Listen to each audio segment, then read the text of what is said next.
Hi friends, ഇന്നത്തെ video എന്ന് പറയുന്നത് ഒരു അടിപൊളി ടിപ്പുമായിട്ടാണ് നമ്മൾ എത്തിയിരിക്കുന്നത്. വേറെ ഒന്നുമല്ല, നമ്മുടെ പ്ലാസ്റ്റിക് ബോട്ടിൽ വെച്ചിട്ടാണ്. പ്ലാസ്റ്റിക് ബോട്ടിൽ എല്ലാവരും ആരെങ്കിലും വരുമ്പോൾ കൊടുത്തു വിടുകയൊക്കെ ചെയ്യല്ലേ. ഇപ്പോൾ മഴക്കാലമാകുമ്പോൾ നമ്മുടെ വീട്ടിൽ തുണികളൊക്കെ ഉണക്കുന്നത് ബുദ്ധിമുട്ടുണ്ടാവും. പിന്നെ കുഞ്ഞുങ്ങളൊക്കെ സ്കൂളിൽ പോകുമ്പോൾ ടർക്കികളും സോക്സും ഒക്കെ ഉണ്ടാവും. അപ്പോൾ അതൊക്കെ നമുക്ക് വളരെ പെട്ടെന്ന് ഉണക്കിയെടുക്കാൻ വേണ്ടിയിട്ടാണ് കേട്ടോ ഇന്ന് ചെയ്യാൻ പോകുന്നത്. അപ്പോൾ ഞാൻ ഈ ബോട്ടിൽസ് ഫുള്ള് ഇങ്ങനെ കുറച്ച് പീസായിട്ട് നമുക്ക് കട്ട് ചെയ്തെടുക്കാം. അപ്പോൾ നമുക്കിത് ഇടയ്ക്കിടയ്ക്ക് കട്ട് ചെയ്തെടുക്കണം. ഇത് ഇങ്ങനെയാണ് കേട്ടോ, ഈ പരുവത്തിലാണ്, ഈ വീതിയിലാണ് കേട്ടോ ഞാൻ കട്ട് ചെയ്തെടുത്തിരിക്കുന്നത്. അപ്പോൾ നമ്മുടെ വീട്ടിൽ എത്ര 5-6 ബോട്ടിൽ, അപ്പോൾ നമുക്ക് ഇടാൻ ആവശ്യമുള്ളത്രയും ബോട്ടിൽസിലുള്ള എടുക്കാം. എത്ര തുണിയുണ്ടോ അതിനനുസരിച്ചിട്ടുള്ള ഈ കഷ്ണങ്ങൾ എടുക്കണം കേട്ടോ, പ്ലാസ്റ്റിക് കഷ്ണങ്ങൾ. ഇനി നമുക്ക് വേണ്ടത് ഒരു ഹാങ്കറാണ്. അപ്പോൾ ഇത് ഇത്തരം ടൈപ്പ് ഹാങ്കർ എടുക്കുക, അല്ല നമ്മളിപ്പോൾ ഉപയോഗിക്കുന്ന ടൈപ്പ് പോലെ ഈ പഴയ ടൈപ്പ് ഹാങ്കറില്ലേ, ഇതിൽ ഇങ്ങനെ ലോക്കുള്ള ടൈപ്പ് എടുക്കുക. അപ്പോൾ നമുക്ക് ആ ലോക്ക് ഊരിയെടുക്കണം.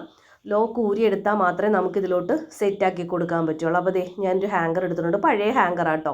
അപ്പോൾ ഇത് ഊരിയെടുക്കാൻ പറ്റും. അപ്പോൾ നമ്മളിത് ഊരി എടുക്കുകയാണ്. അപ്പോൾ നമുക്കിത് എടുത്തതിന് ശേഷം നമുക്ക് ഈ ഓരോ പ്ലാസ്റ്റിക്കിൻ്റെ കഷ്ണങ്ങളിലായിട്ടാണ് നമ്മൾ തുണി സെറ്റ് ചെയ്യാൻ പോകുന്നത്. അപ്പോൾ ഞാൻ ഓരോന്ന് സെറ്റ് ചെയ്ത് കാണിച്ചു തരാം. അപ്പോൾ ഇപ്പോൾ വീട്ടിലെപ്പോഴും നമ്മുടെ മോളുടെയോ അല്ലെങ്കിൽ ഏട്ടൻ്റെയോ ഒക്കെ ടർക്കിയോ 3/4 അങ്ങനെ എന്തെങ്കിലുമൊക്കെ നമുക്ക് എപ്പോഴും നനഞ്ഞത് അകത്തിടാൻ പറ്റില്ലല്ലോ. അപ്പോൾ ഞാൻ നനഞ്ഞതാണ് കേട്ടോ. അപ്പോൾ നന്നായി വെള്ളം പിഴിഞ്ഞതിന് ശേഷം നമ്മൾ ഇതിലോട്ട് ഇട്ട് കൊടുക്കാം.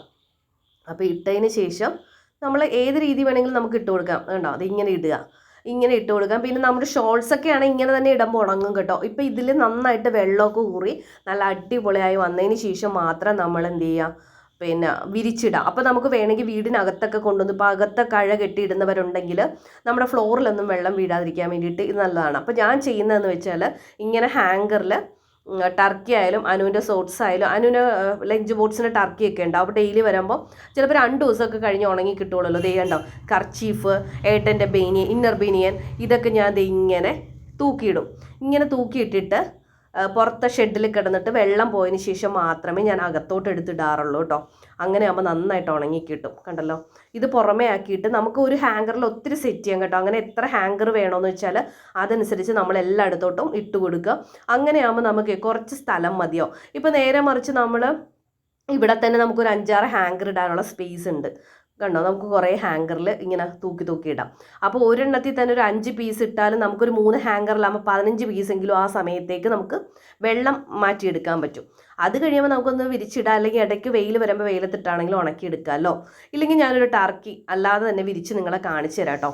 ടർക്കി വിരിക്കുമ്പോൾ തന്നെ നമുക്ക് മനസ്സിലാവും എന്തോരം സ്പേസ് നമുക്ക് പോകുന്നുണ്ടെന്ന്. അപ്പോൾ നമ്മുടെ ചാനൽ ആദ്യമായിട്ട് കാണുന്നവരാണെങ്കിൽ തീർച്ചയായിട്ടും നമ്മുടെ ചാനൽ ഒന്ന് ലൈക്ക് ചെയ്ത് കയറുക. വീഡിയോ ഇഷ്ടമെങ്കിൽ സബ്സ്ക്രൈബ് ചെയ്യുക, മറ്റുള്ളവർക്ക് ഷെയർ ചെയ്യുകയൊക്കെ ചെയ്യണേ. വേണ്ട, ടർക്കി വിരിച്ചിട്ടപ്പോൾ കണ്ടോ, ആ 3 ഹാങ്കർ ഇടുന്ന അത്രയും സ്പേസ് വേണ്ടി വന്നു ഒരു ടർക്കി വിരിക്കാൻ തന്നെ. അപ്പോൾ അതുകൊണ്ടാണ് ഇത്രയും സ്പേസ് നമുക്ക് പോവില്ല. അപ്പോൾ ഇതെല്ലാവരും ചെയ്ത് നോക്കണം കേട്ടോ. മറ്റൊരു വീഡിയോയിൽ കാണാം. എല്ലാവർക്കും ബൈ.